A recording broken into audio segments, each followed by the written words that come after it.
Good morning, Tampa Bay. Happy Thursday. September is here.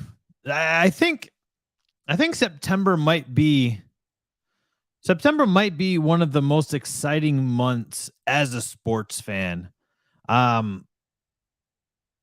Baseball is getting interesting.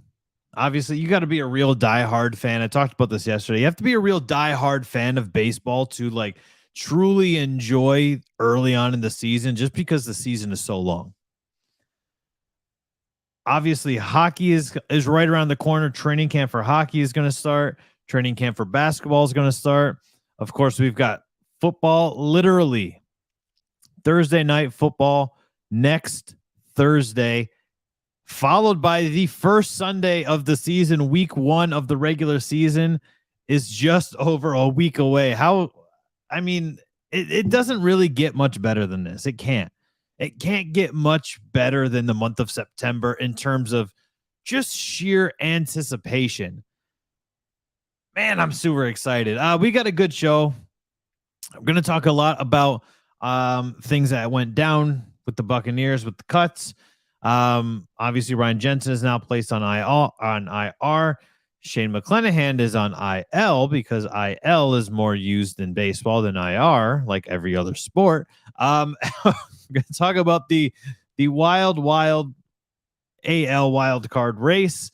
Then the Magic have revealed their new Advent Health Training Center, which is absolutely freaking ridiculous.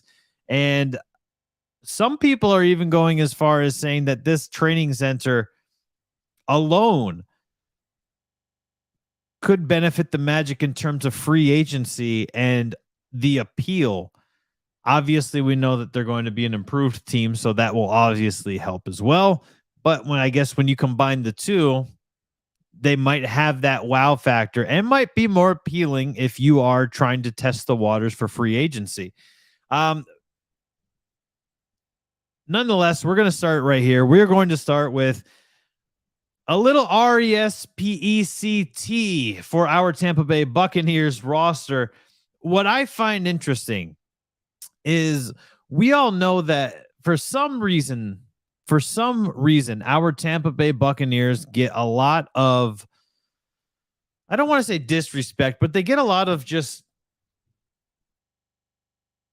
ignoring from our national media. And that changed a little bit when Tom Brady came. But for the most part, you look at Mike Evans, led the league in receiving touchdowns last year, still no All-Pro. Of course, 8 straight seasons, no All-Pro. Leonard Fournette put together a hell of a season, largely discredited. Chris Godwin played in 14 games last year and still had 98 receptions. Chris Godwin did work in only 14 games, and that largely went unnoticed again. The Buccaneers defense, of course, has always been a pretty dominant defense over these last few years, largely unnoticed. Tom Brady, of course, is the NFL's number 1 player on their top 100 list. And it's hard to argue against that.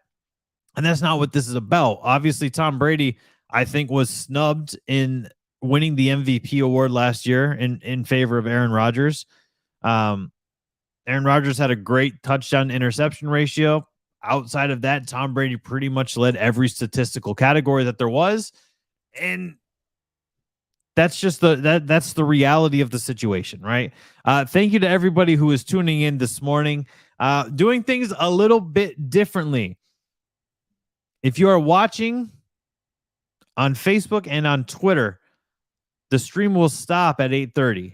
And we will be exclusively on YouTube for the remaining 30 minutes of the show. So if you're watching on either of those platforms, make sure you switch over to YouTube. If you're on YouTube, please hit the thumbs up button. Help pop us forward, help move us and up to the homepage here when we go live in the mornings. Just creates a much more fun atmosphere for everybody. I can read more comments. I can watch you guys bicker. This has happened before. Guys just start going at each other in the chat, and it entertains me. I'll never let a comment pop me, though. I'll never let a comment pop me. You can say what you want, but I'm not going to laugh. You're not going to get me to laugh. You're not going to get me pissed. It's just not going to happen. I'm a professional, damn it. Say that and pop my damn self. But the Bucs realistically just don't get a lot of respect for whatever reason that is. They won the Super Bowl 2 years ago, first team to ever do it in their home stadium. They were in the NFC Championship game last year, arguably one pass away from back-to-back Super Bowl appearances. Would they have won the Super Bowl last year? I don't know. Could they have beaten the Bengals? Probably. But that didn't happen, so there's no reason to talk about what could have happened when it wasn't even a feasible thing. Where I'm going with all of this is yesterday, Chris Sims on his podcast put out his top 5 NFL rosters, excluding quarterbacks. Now, to me, that's the interesting part, is because all too often you see the Buccaneers up there, and if you ever see like the rationale of, oh yeah, well the Bucs are a top 5 team because they've got the GOAT, they've got Tom Brady. Tom Brady's he's greatest quarterback of all time. I get it, right? You have to pay respect to Tom Brady. You have to pay homage to the greatest quarterback of all time when he's on the roster. You have to. But I love this list because it's your top 5 rosters excluding your quarterback. So you're taking Tom Brady out of the equation, and we're still talking about the Bucs being number 1, number 2. Like, how fantastic is that? I gotta say, I'm not necessarily feeling the list when it comes to all of them, and we'll talk about that in just a moment here. Like the 49ers having the best team. I do agree. I do agree with the Eagles coming in at number 3. I think the Eagles might be one of the underrated teams heading into the season, and possibly one of the best put together teams, especially. Look, I know we don't like Gardner Johnson for what he was, the nonsense, running his mouth to Tom Brady. I know we don't like that aspect, but he was a good player. And the New Orleans Saints are sorely going to miss him in their secondary. And the fact that he is now on the Eagles, I mean, look at what the Eagles have on both sides of the ball. Jalen Hurts was the number 1 fantasy quarterback last season in all formats. Number 1 fantasy quarterback last year. That has to go for something. That has to account for something. He developed chemistry with Devontae Smith. They've got A.J. Brown now. They've got a year of Nick Sirianni's offense under their belt. The defense is largely improved. I mean, we talk about the Los Angeles Chargers winning the offseason in terms of the draft, in terms of free agency. But, man, you really got to put a 1A, 1B, I think, with the Philadelphia Eagles. They did some work in the offseason. I said the Bucs being 1 and 2, I love that because the Bucs have, outside of Tom Brady, the Bucs have the best wide receiving core in the NFL. You can't argue that. You cannot argue that with me. The Bucs have the best wide receiving core in the NFL. And I will die on that hill. I'm A-okay doing that. Leonard Fournette is a very underrated running back. For whatever reason, he's very underrated. Leonard Fournette was talked about a lot when he was in Jacksonville. He comes to Tampa, and they're like, it's Leonard Fournette. Jacksonville doesn't get any shine from the national media either, so I'm not sure where that happened. Maybe because he got cut from the Jags. Maybe that's what it is. But, I mean, it's still such a breath of fresh air to see this Buccaneers team get some love outside of the Tom Brady effect. Shaq Barrett led the league in sacks a couple of years ago, has the franchise record. Devin White is a monster. The secondary, I think, is going to be very good. I've already said that I believe Carlton Davis finishes top 5 in interceptions this season. And I'm standing by it. Until I'm proven otherwise, I'm standing by Carlton Davis finishing in the top 5 in interceptions this season. If we go down the Chris Sims list, I'm not sure why the 49ers are number 1. I know they've got a good defense. Obviously, you've got Deebo Samuel. I'm not sold on the running backs. Obviously, they cut Trey Sermon yesterday, who was supposed to be their next guy. Eli Mitchell, I picked Eli Mitchell up off waivers last year in my fantasy league, and he did work for me when he was healthy. And that's the big part, is he's not always healthy. Eli Mitchell went down quite often last season. I think the 49ers might be overrated. Where Ahmed has them at 4, if we're going to keep them in the top 5, I think they've got to be on the bottom part. I think they've got to be 4 or 5. Like I said, the Eagles, I'm definitely on board with the Eagles being number 3. I think they're very underrated, and I think they're going to make some noise. And they might even win the NFC East, because I think the NFC East is wide open. I don't think Carson Wentz is going to help the Commanders at all. I think Tyler Heineke is going to take over starting quarterback by the end of the season, because Carson Wentz just does a whole lot of nothing. He's not good, he's not bad, but he just does. He's such a neutral quarterback that he's not helping you win or lose games. You need a quarterback that's going to do one or the other. Obviously, you would prefer the former than the latter. But Carson Wentz just doesn't do a whole lot. So I think that NFC East is really wide open. The Kansas City Chiefs being at number 4, do not agree with. I do not agree with the Kansas City Chiefs being at number 4. Obviously, you have to give some respect to Patrick Mahomes. I talked about this. If you followed Gridiron on Tap, of course, the company I owned with Chris Myers and my good buddy, business partner, Brandon Gunn, we talked a lot last season about Patrick Mahomes was very sloppy, and he doesn't play very fundamentally sound football. He's a great player. He's a fantastic player. But in terms of sheer fundamental football play, Patrick Mahomes just doesn't do it. And it really showed last season with the amount of turnovers that he had. He was Jameis Winston-esque last season.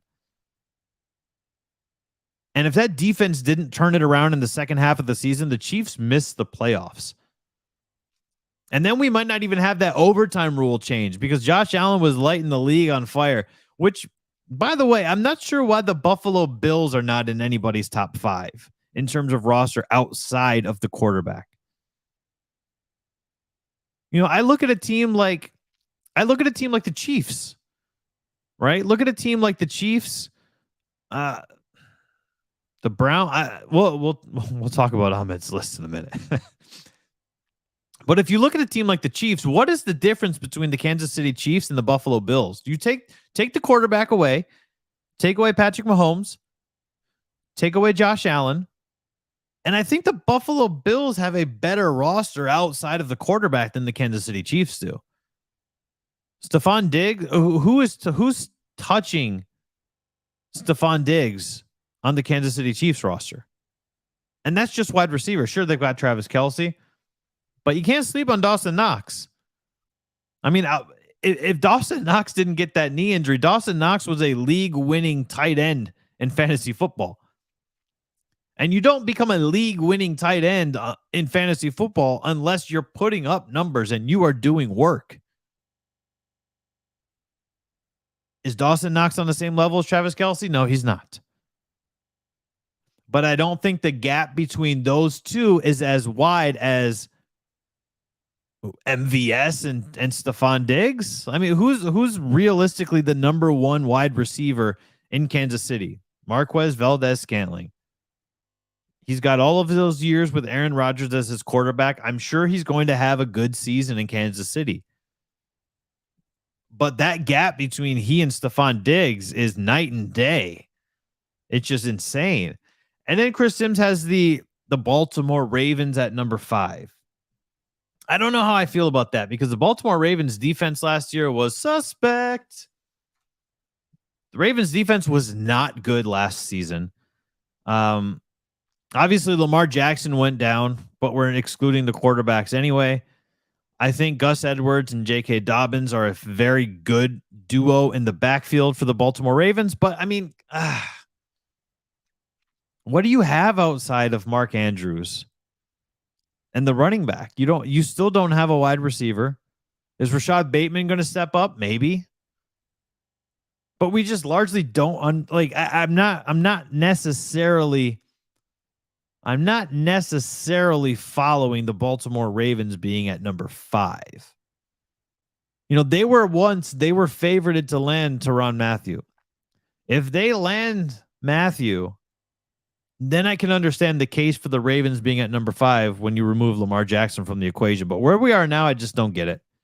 If we move over to the right, the Bucs number 1. Yeah. I mean, as unbiased as I could possibly be, I think the Buccaneers have the best roster in the NFL outside of Tom Brady.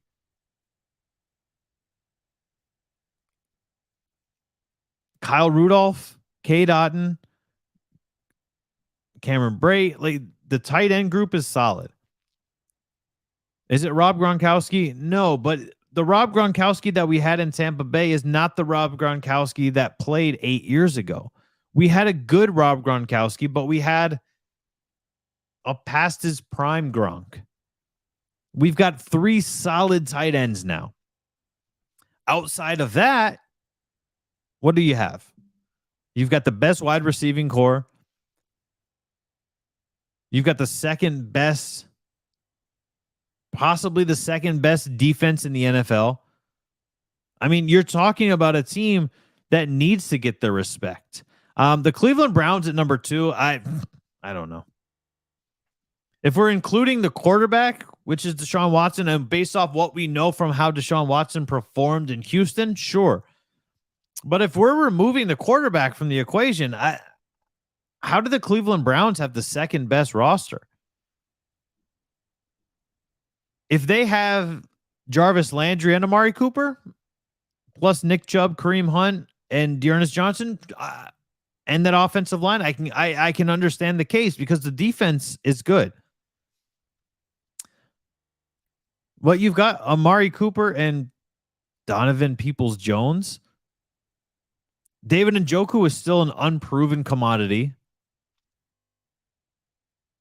David Njoku had all of these high expectations. He had all of these high hopes, but he never really panned out. Do I think, compare the wide receiving core, and this is why I agree with Ahmed's list of having the Buccaneers at number 1, because if you compare the skill positions, it's not really close. We're talking about Giovanni Bernard, who could be a solid RB2 on pretty much any team. He's our third option at running back behind Leonard Fournette and Keshawn Vaughn. Rachaad White is still, I've said this on a few Hot Take Fridays. Rachaad White is going to have a fantastic season still.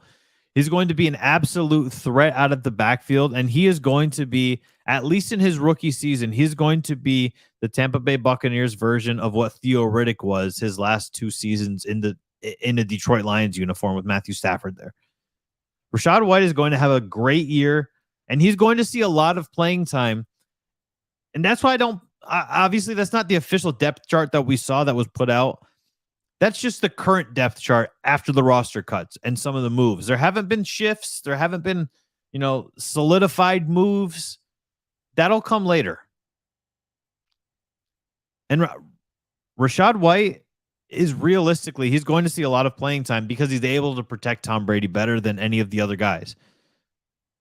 So what does that mean? He's going to pick up a blitz. He's going to throw a block. He's going to flash out, and he's going to get screen passes a lot. He's going to get a lot of screen passes. Rachaad White as the 4th string running back, I don't think that lasts very long. And then, so when we compare it, do we have, and I think it's too hard. That's where the Browns come in at number 2, because Kareem Hunt and Nick Chubb are probably the best duo in the NFL. The Packers, I still don't understand why the Packers get so much love. They've got They've got no wide receivers. Sammy Watkins is a bum. Love you, Sammy. No Sammy from high school. Sammy Watkins in the NFL is a bum. Randall Cobb, solid hand, past his prime. And then who are we looking at? Who else? Alan Lazard. Like, we can skip over Alan Lazard. Robert Tonyan as a tight end. Come on. Robert Tonyan as a tight end was because Devontae Adams was running routes for the Green Bay Packers, and he's not there anymore. You want to give Aaron Jones and AJ Dillon some shine? Sure, I'll give AJ Jones and Aaron Dillon some shine. Sure, I'm okay with that. The Saints at number 5. I if we're gonna put the New Orleans Saints at number 5, you have to include Jameis Winston, because Jameis Winston led that team to a 5-2 start before going down with the ACL injury last year. You know, obviously Alvin Kamara is probably going to play this year. And Alvin Kamara is one of my favorite running backs in the league. I know I'm not supposed to like Saints players, but whatever. Like, I'm a football fan. And I think Alvin Kamara is one of the better running backs in the league. He is one of the most versatile. He's an absolute Swiss Army knife for the Saints team, and he's a good running back. Michael Thomas, whether he's a slant man or not, doesn't matter. He catches a lot of passes, and he does a lot of good things after he catches the ball. But then what are we looking at? Sure, the defense for the Saints is good, but is the defense for the New Orleans Saints that good to propel that offense forward to where they have a top 5 roster in the NFL? I don't believe so. I think the Baltimore Ravens have a better case for top 5 than the New Orleans Saints do. You know, I would argue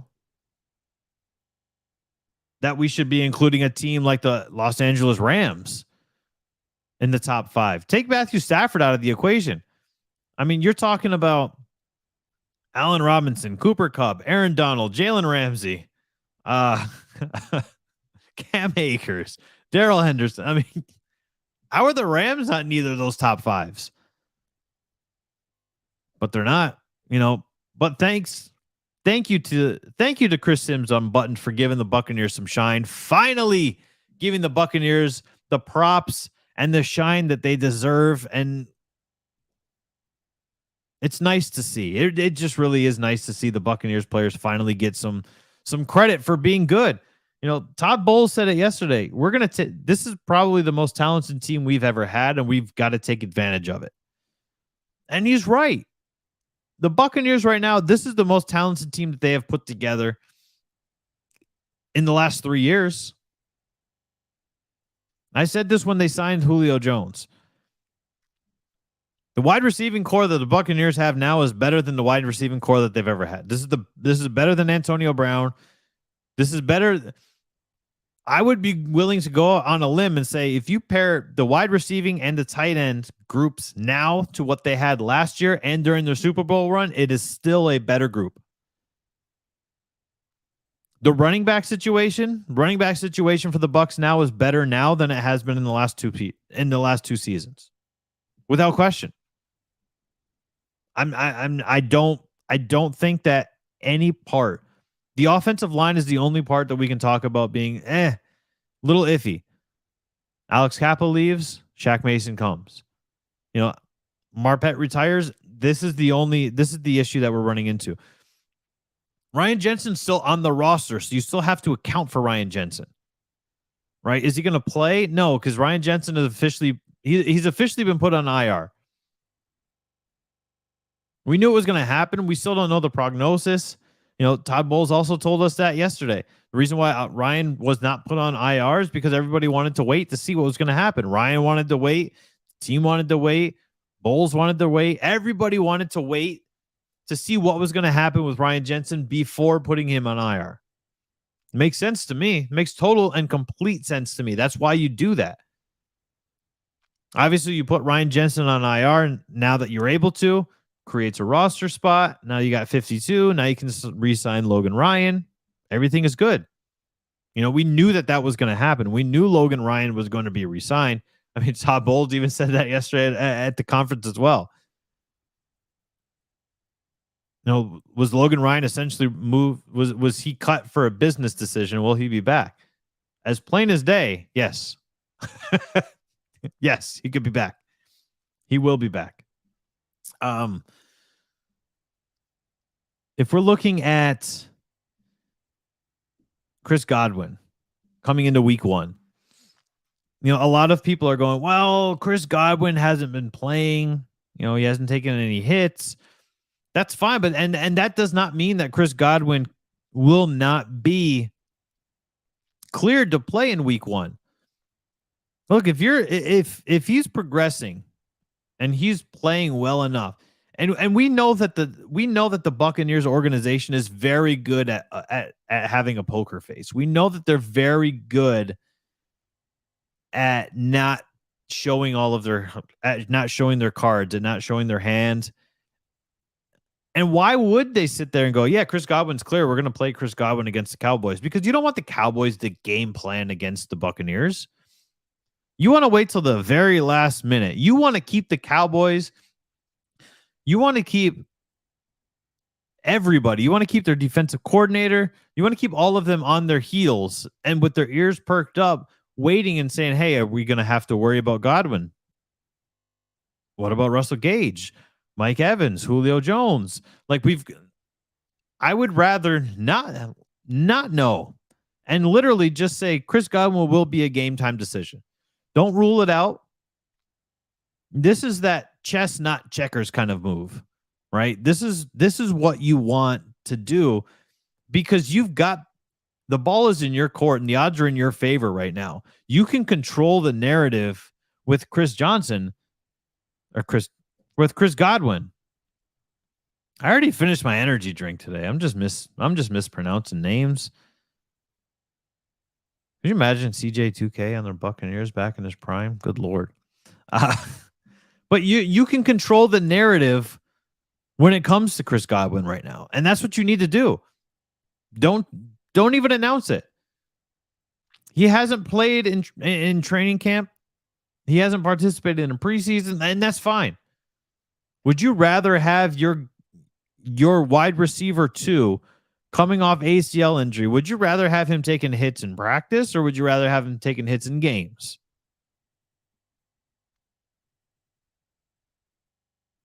I'm letting you think about it because games. It should your answer should be games. That's where you should be looking at. You should be thinking, this is where we want to save Chris Godwin. We want Chris Godwin to get hit in games and not in practice because we don't want anything bad to happen.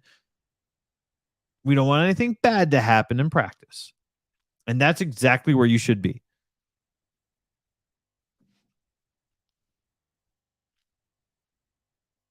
Tomorrow I'm going to have my game by game previews. So hopefully you guys are going to tune in for that. Hopefully you guys enjoy it as well. I'm going to go game by game preview what the Bucs will finish, what I think the Bucs will finish realistically now that we know where the roster stands. Obviously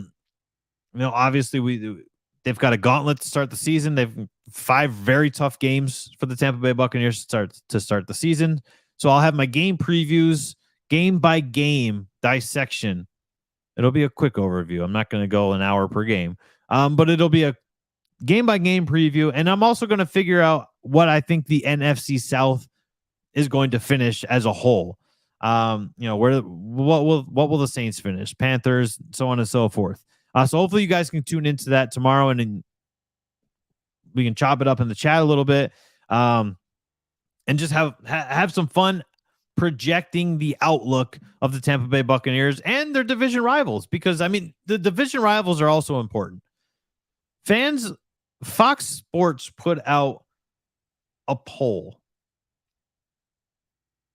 on Twitter, and I can't believe the way that the fans voted. If you are watching us on Facebook, if you're watching us on Twitter, the streams are going to stop right about now. So please hop on over to YouTube, continue the trend, hit the thumbs up, smash the like button, and we're gonna keep plunging forward on this bad boy.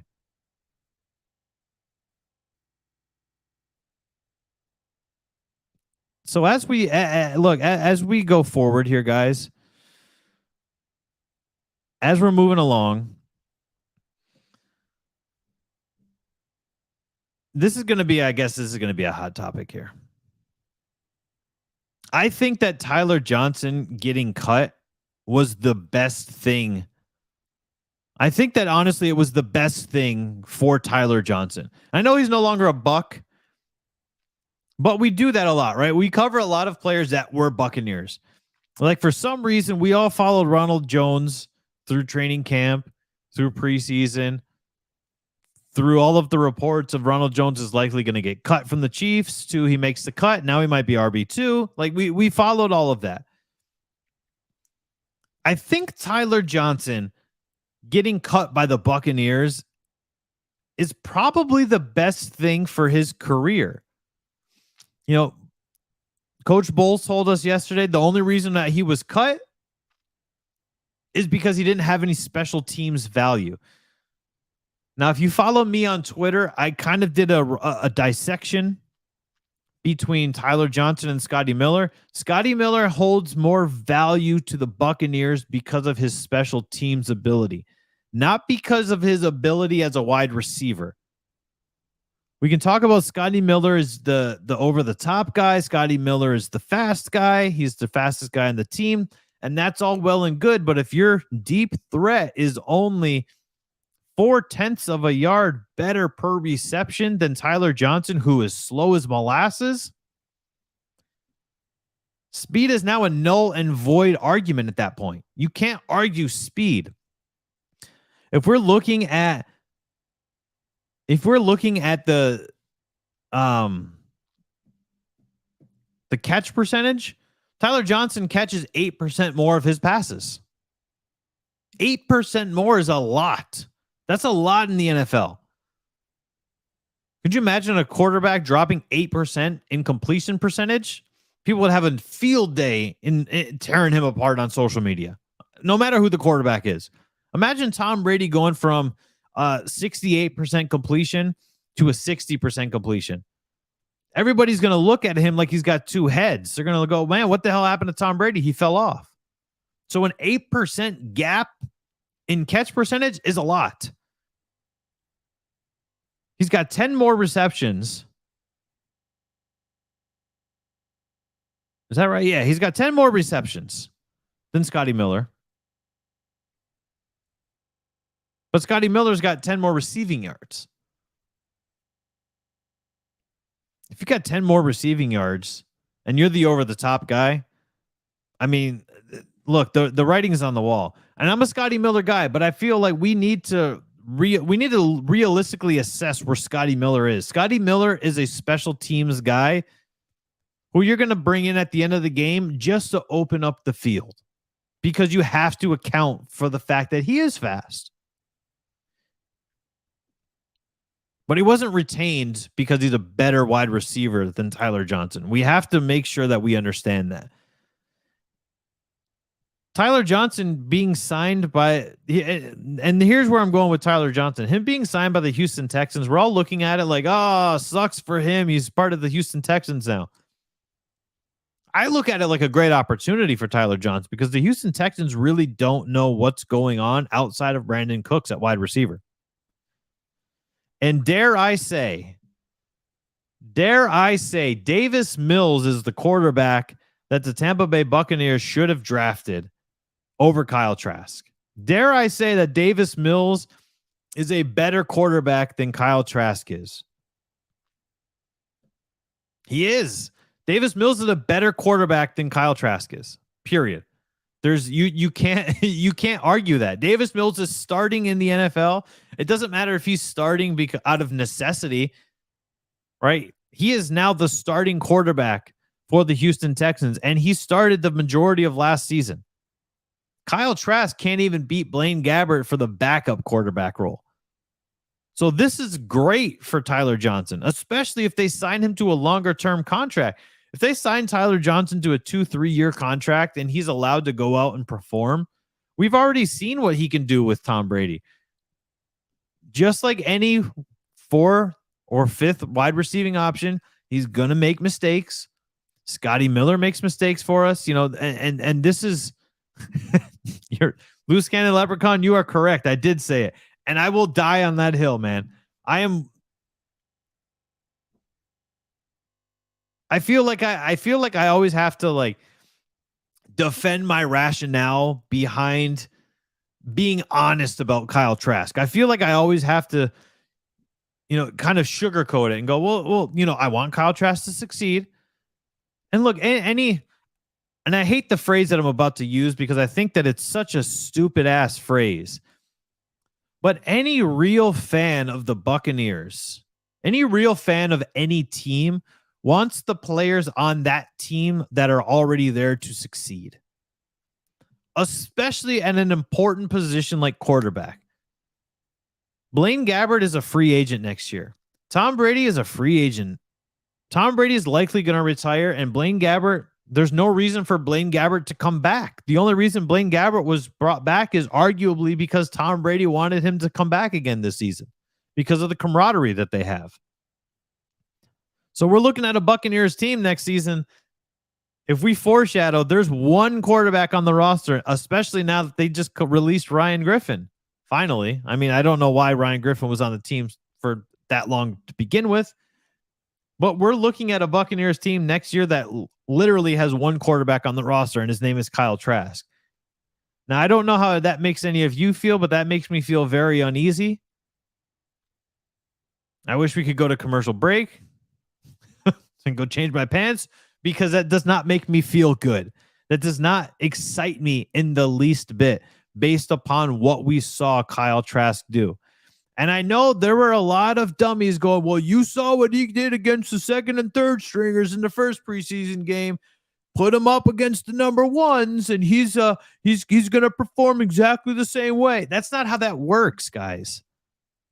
The difference between the reason why next man up is a thing is because the gap between number one and number two is big, and the gap between number one and number three is even larger. That's why next man up is a thing. If everybody was on an even playing field, it wouldn't matter if somebody got hurt. Ryan Jensen goes down, everybody freaks out because next man up is a realistic thing. Is Robert Hainesy ready to start at center in the NFL? Doesn't matter. He is now, right? He's starting at center come week one. Whether he is ready or he is not ready, Robert Hainesy will have his hand on the ball with Tom Brady under center when the Buccaneers travel to Dallas to take on the Cowboys on Sunday Night Football. Whether he's ready or not. Why? Because next man up.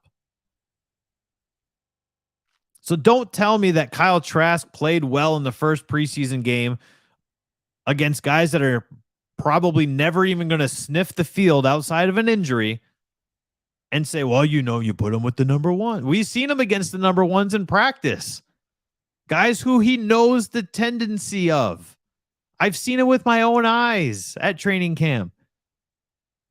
Kyle Trask does not perform well. Is he better this year than last year? Yes, but he is not a starting quarterback caliber quarterback. He's just not, and we have to realize that.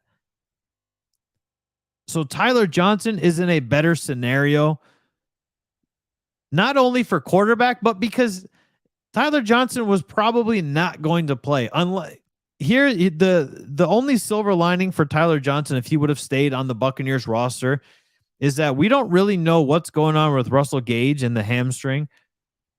And we know that Julio Jones for the last 2 seasons has had injury issues. Now, those could go away. For all we know, Julio Jones could come out and play all 17 games.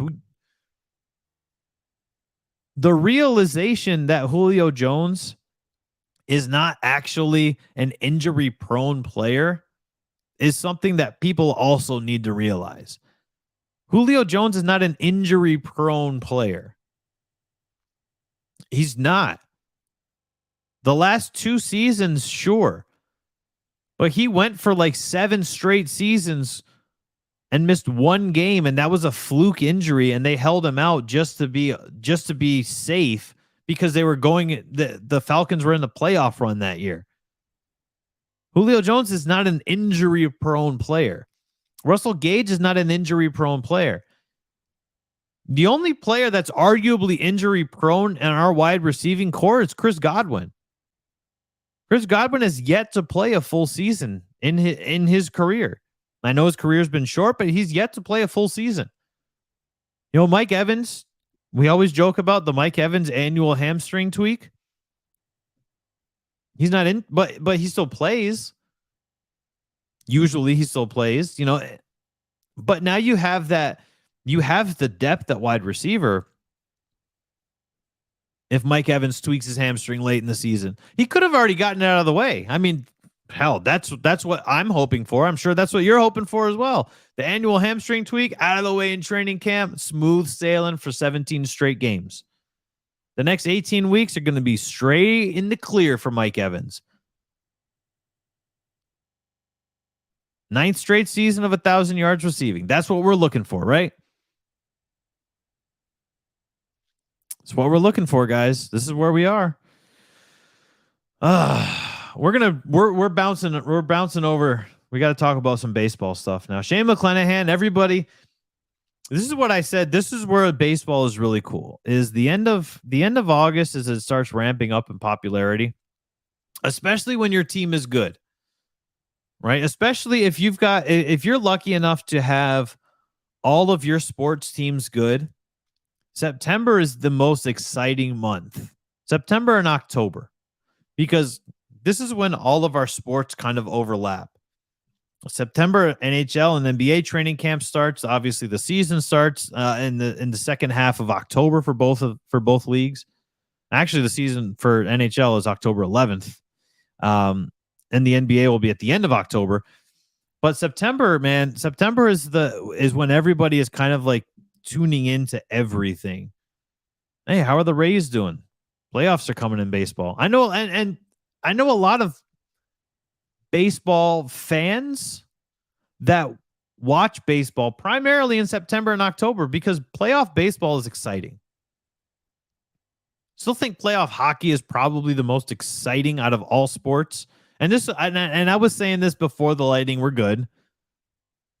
I was saying this a long time ago, especially, man, if you watch the Edmonton Oilers and Calgary Flames series, and they scored 14 goals in the first game combined, like how entertaining is that? The crowds are ridiculous. The crowds in NHL playoff games where it's Canada versus Canada, where it's a province versus a province in the playoffs, dude, the crowd is like a soccer match.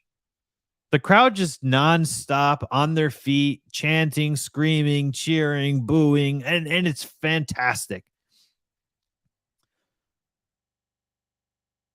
But the Rays got good news when Shane McClanahan, and this is what was crazy for me, is that everybody was talking about roster cuts, Tyler Johnson, Scotty Miller, players got cut, and it just came to like a screeching halt when Shane McClanahan was the video went viral that Shane McClanahan was pulled during warmups for the first game against the Marlins on Tuesday. He was pulled during warmups with a left shoulder. And here's the best part is that it was the best case scenario. And they caught it very, very early on. You know, I touched on it yesterday. If you do research on shoulder impingements, you're looking at possibly a 3 to 6 month recovery time. But they caught it super early. He's going to be on a 15-day IL now. And this is the best case scenario for the Tampa Bay Rays. You know, I said it yesterday that if Shane McClanahan has to miss more than 15 days, I think the Rays playoff hopes are in trouble. I think the Rays playoff hopes are in serious doubt. 15 days, that's it. And that's the best case scenario because this wild card in the American League is absolutely ridiculous. The Rays hold tiebreakers currently over the Blue Jays 6-4. Now there's 9 games remaining between the Rays and the Blue Jays. So obviously that could change. The Rays currently hold the number 1 wild card spot in the American League, which is where you want to be, second in the AL East. The Rays and the Orioles, their series is done. They played 19 games. The Rays won that series 10-9. Thank God. The Rays and the Guardians. The Guardians hold the series lead currently 2-1, and there's one more series left with 3 games. The Twins. This is the only gaffe right now. The Twins hold the season series 4-2 over the Rays. That's the only part that's an issue, because the Rays also hold the season series over the Mariners 5-2, and they're not going to play again for the remainder of the season. So the Twins are the only real team that could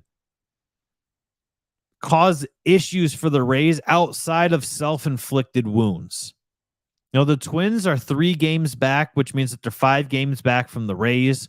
They're 5-5 over the last 10, where the Rays are 8-2, and the Rays are figuring it out. And that's the big part for the Rays, is that they're figuring out the issues that they have. ESPN's just put out their power rankings actually right before we went on. The Rays are still listed at number 8. Wander Franco is still a question mark if he's going to come back. We got lucky that Shane McClanahan is only going to miss 15 days. Tyler Glasnow should be back. Shane Baz could be back. He's not been ruled out. There are so many positive outlooks for the Tampa Bay Rays, and they figured it out with the patchwork roster that they currently have. And that is by far the best part for the Tampa Bay Rays, that they've just figured it out. You hold the tiebreakers over pretty much every team outside of obviously the Blue Jays, because they're in the division. So that could be problematic if you don't handle business against the Blue Jays. That could be problematic. But when the only team below you that you need to worry about is the Minnesota Twins, who are 5 games lower than you, sign me up. I'm A-okay with that. Now, obviously, we start a very important series against the Yankees tomorrow. Got to continue to handle business against the Yankees. I mean, you have to. You have to continue to handle business against the Yankees. The Yankees finally got one over. They ended up losing the series against the Angels. They lost the series. They lost. How many series have they have lost? They lost the series against the Blue Jays. They won the series against the Mets, and then they lost 2 more straight series. So they've lost 3 out of the last 4 series. The September collapse is a thing. The September collapse, a lot of people were calling it for the Yankees. It's what? It's a 7-game gap now. This is where you want to be if you're the Rays. I said this, if you want to pounce, it's a 6-game gap. If you want to pounce on the Yankees, now is the opportunity to pounce on the Yankees if you're the Tampa Bay Rays. Go in, sweep them. Sweep the Yankees. Cut that 6-game lead in half. You're now going to have a 3-game gap between you while you're missing Wander Franco, while you're missing Glasnow, while you're missing Shane McClanahan, while you're missing Shane Baz. Get that 3-game gap. Cut it in half and make your moves now, because today is September 1st. And it ain't going to be easy from here on out, guys. It ain't going to be easy for the Tampa Bay Rays, and you got to get it done, and you've got to make things happen and make your moves now, because you got the best news that you could possibly get with the Shane McClanahan injury of him only missing 2 weeks. The Magic Training Center, good God. The Magic Training Center is really, like, they're calling it a state of the art training center, and they are 100% correct. 100% correct. Jeff Weltman, the president of the basketball operations for the Orlando Magic, says this facility will be a huge factor for those players who may be considering us as a free agent destination. That's how badass this training facility is. If I rattle off some of the stats here for what this training facility says, it's 130,000 square feet, and it's 1 block away from the Amway Center, which is awesome. They have an Altitude International Holdings training chamber for this is ridiculous, for aerobatic capacity and endurance. They always say, if you go, when players, I think I don't remember who it is, but there's a player on the Pittsburgh Steelers. Every time the Steelers would travel would travel, they go, well, I'm not sure. I can't think of the guy's name, but he would always have issues. He would not allow, like, he was unable to breathe properly. Well, now you got an altitude chamber. They've got a sensory deprivation float pod that'll help relax the player's body, mind, soul, everything all at once. They've got cryotherapy chambers. They've got hydro chambers. They got an infrared sauna. They've got steam rooms, outdoor lap pool, indoor turf space, and my wife's favorite, a nap room. I I mean, if you've ever watched, what's that movie? I can't think of the name of the movie either. What's the name of the movie with Vince Vaughn and Owen Wilson where they go work at Google? They're basically, the Orlando Magic basically have the equivalent of the Google headquarters for their training center. The Advent Health Training Center in Orlando is ridiculous. If you are going to pair the training center with the improvements that this team is going to show this season, I 100% believe Weltman saying that this could actually be beneficial in terms of generating players and bringing players. The Interns is the movie. Thank you. And making the Orlando Magic a destination, because they're going to be improved. I said it before. I think the Orlando Magic can realistically make the play-in game. I think Markelle Fultz is a little off base when he says 4th seed. I get that would be a best case scenario, would be a top 5 seed in the East for the Orlando Magic. Don't think it's going to happen, but I think the play-in game is a realistic expectation for the Magic. If you see the Magic make the playoffs, they've got a lot of cap space. They're very young. They're an intriguing team. The DeVos family just showed that they are invested. I still think you need to bring in Shaq. You need to bring in Dennis Scott in some sort of capacity. Shaq has obviously expressed interest, whether he was trolling us or not when he said that he wanted to buy the Orlando Magic. Doesn't matter. He's interested. Bring him in some sort of capacity if you're the DeVos family.